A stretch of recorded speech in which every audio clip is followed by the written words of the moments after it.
Good morning, geometry, or maybe it's afternoon or evening for you. It's morning for me. I hope you guys are all doing well, and just know that I will be praying for you often. I know this is such a unique situation, but we're going to kill it. We're going to just rock it. So please let me know if you have any questions. I'm going to attach a discussion to each assignment so that you can ask, like, here's what I have questions on.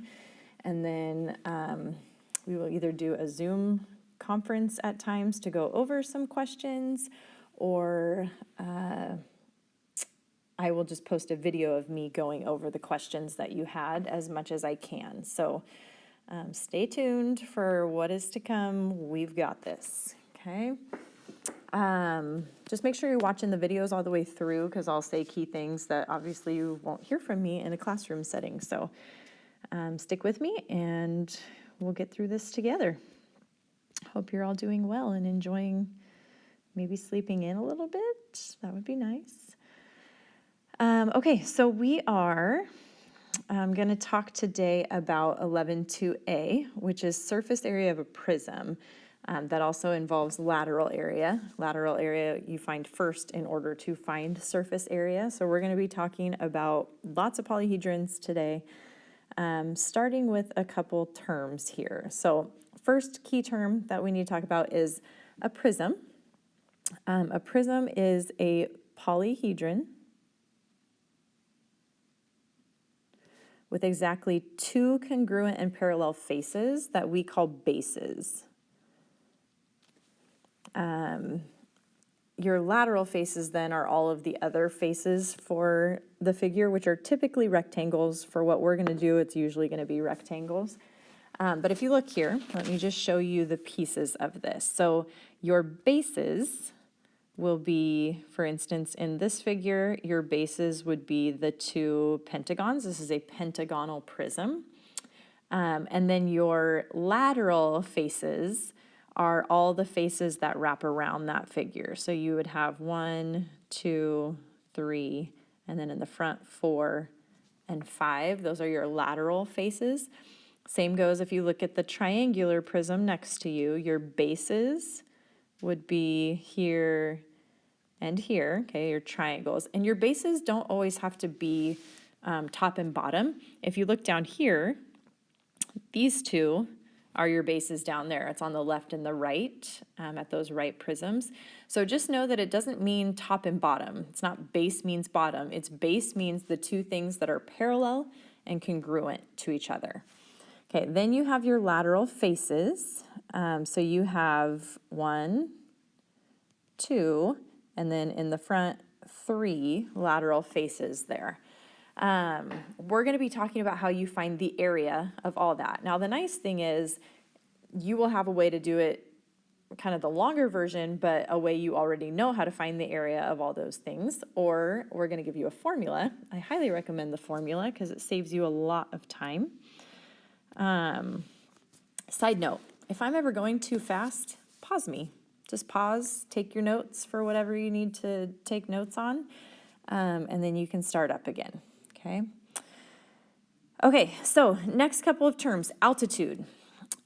An altitude is, or of a prism, is a perpendicular, remember we do perpendicular like this, segment that joins the planes of the bases. So if you look here, this is an altitude because it would be perpendicular to your two bases, and it's the distance between them, okay?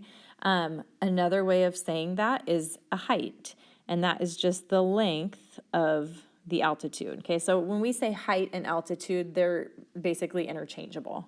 We will usually refer to it as the height. All right, right prisms. A right prism, your lateral faces are going to be rectangles.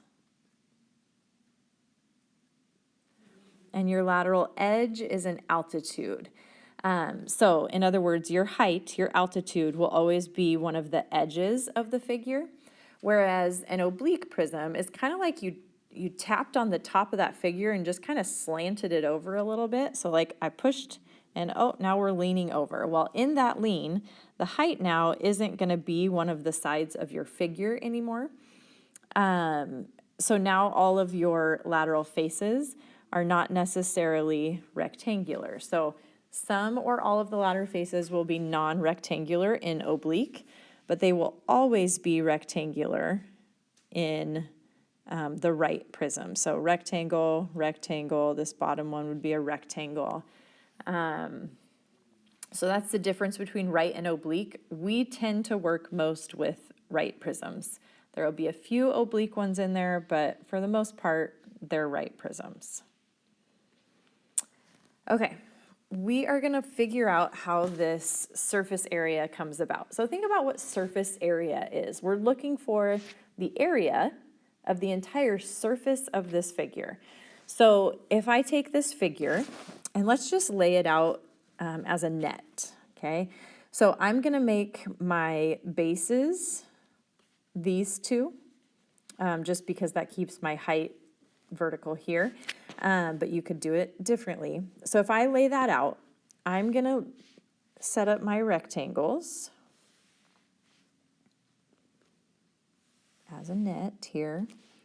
So this is my height, and then I have my length, L, my width, W, my length, L, and my width, W. Okay, so that's all of the ones that are not shaded right now in my picture. Those are the ones that wrap around. My two bases then are length times width and length times width up here. So I'm going to put those ones right here. You may put them anywhere up top. I'm just going to put mine here. Length and width, length and width. All right, so you're going to hear about lateral area and you're going to hear about surface area. In this figure, your lateral area is the blue, right? If we talk about what our lateral faces are in this picture, our lateral faces are the four rectangles that work their way around. 1, 2, the front face, and that left side face. Okay, that's our lateral area. It doesn't include these two bases. Okay, that's not part of the lateral area. So when we're talking lateral area here, basically what I'm trying to find is the area of this big, huge rectangle. Well, you can do it one of two ways. You can say one rectangle at a time. So if I look at just this rectangle, that would be length times height, right? This rectangle would be width times height, and so on and so forth. You could keep going that way, or an even easier way to do it, which is where we get our formula, is to say, well, if I want the area of that whole big rectangle, why don't I just say my length is length plus width plus length plus width, okay, and my height is h. So basically what I did was I took all these edges and added them together, right? If we think of it in the picture, length plus width plus length plus width, this is the perimeter of our base, okay? So the lateral area formula is that. It's the perimeter of the base times the height of the figure. And those words are huge. Let's make a key up here for you. When you see a P, you are always going to think perimeter, that's an M, sorry, of the base. Okay, whatever shape is your base, you want the perimeter of that. Whenever you see H, it's going to be the height of the figure. It's not the height of the base. Okay, it's the height of the whole figure. So H here is the distance between the two bases. Okay, that's our height. Okay, so here's one formula, lateral area. That brings us to the surface area formula. And the surface area is the area of the whole thing. So now surface area is all of this, right? Well, we already found this chunk of it. Okay, this chunk is pH, right? That's this part of the formula. So we're going to take our lateral area, which we already will have a number for at that point, and we're going to add to it our two bases. So notice you have this base here would be length times width, right? This base here would be length times width, and we have two of them. So it's going to be 2 times a capital B, and that's your surface area formula. Now, whenever you see a capital B, you need to think the area of the base. Okay, and these are going to be key. I would have that written down in front of you every day as you work. And I will upload a formula sheet. You're not going to take a formula quiz for us in this chapter. You're just going to use the formulas to take a test. So I will put into our module that formula sheet. Okay, so let's try this out. You have this figure, and the first one says use a net to find the surface area. So I just want you to see, yes, I gave you these two formulas, okay? You don't have to use them. If you struggle with figuring out what all of that means, just think about what they're asking you to find. If we have this figure with sides of 3, 4, and 5, and we want to find the lateral area and surface area, you could just find the area of each individual rectangle and work it out that way. So if you look at the picture, with a net, what's the area of this rectangle? You should get 5 by 4, so 20. Okay, what's the area of this rectangle? Well, that's 5 by 3. 5 times 3 is 15. Another 5 by 4, so the area here is 20. Another 5 by 3, so the area here is 15. So I could say my lateral area is 20 plus 15 plus 20 plus 15. Okay, and that would be just fine. That would make my lateral area, what does that work out to? That would be 70. And then its area, so make sure you're labeling square centimeters. Okay. Okay, so from there, now we're going to try to find the surface area. Well, the surface area takes that lateral area and adds these last two rectangles to it. So 3 times 4 is 12, and 3 times 4 is 12. So we're just adding 24, or 2 12s, if you want to think of it that way. So our surface area is 94 square centimeters, okay? Now, you may work those out like that every single time. I don't recommend it. I think it's more work because as the figures get bigger and harder, you have more things to do with them, but you could totally do it. If you forget the formula or don't feel like using the formula because you don't like it, you could do this every time, okay? What I would do is I would use the formula, and I'm going to show you on here what that looks like. So the formula, okay, it says find the surface area of the prism. So you're going to have a sheet in front of you for this test that tells you surface area of a prism, lateral area of a prism. You're going to use those to solve here. So the lateral area, we said that formula was PH. And think for me what P stood for. P is perimeter of the base. So you have to ask yourself, what is my base? Well, it's the two things that are parallel and congruent. So in this case, your base is a triangle, right? Those are your two bases. We want the perimeter of the base, not the perimeter of both bases, just pick one. So the perimeter would be 3 plus 4 plus something. We need to know what that something is. Well, if you look, this is a right triangle. So 3 squared plus 4 squared will equal that something squared. What is that Pythagorean triple? You should all be able to tell me that by now. 3, 4, 5, right? This comes out to 5 if you solve it.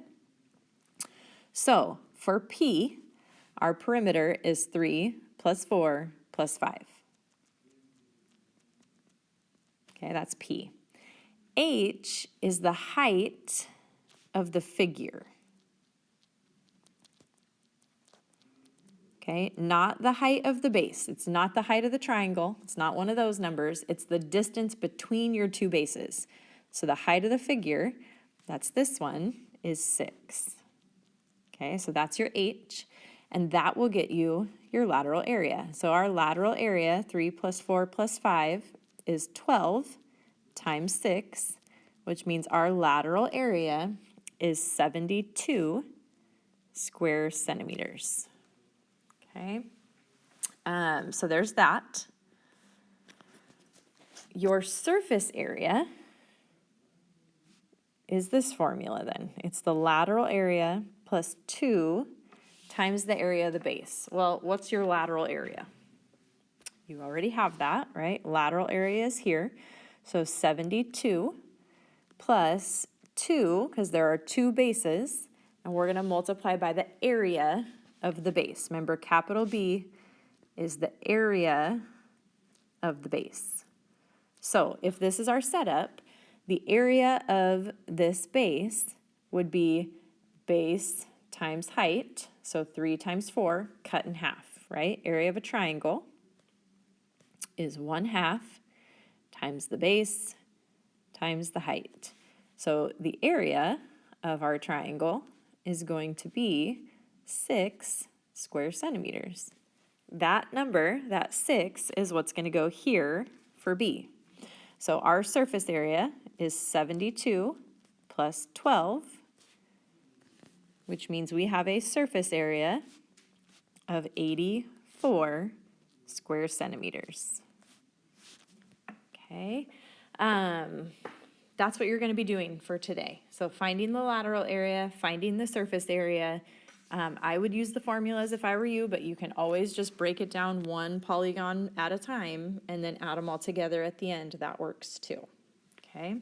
As far as turning in homework goes, this first little bit, we will have some grace. So if you turn it in and it says, you've turned this in late, don't stress about it. I will give you a few days to get this figured out. But we're going to say homework is due by tomorrow morning, if you're watching this on the right day, at 8 a.m.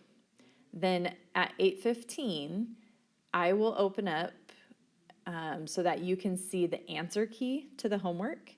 So go ahead and watch the answers for the homework. Look at the answers for the homework. And then if you have questions, there will be a discussion board in Canvas where you can tell me which numbers you have questions on, and I will try to answer as many of those as I can in a video, and an explain everything video. Okay? We're going to see how that goes. For now, we're going to forego quizzes and maybe just do a test. We haven't quite figured out what that test is going to look like, but we will figure that out as we go, and I will let you know all the details. Okay? Hope you have a lovely day. I will talk to you tomorrow this way.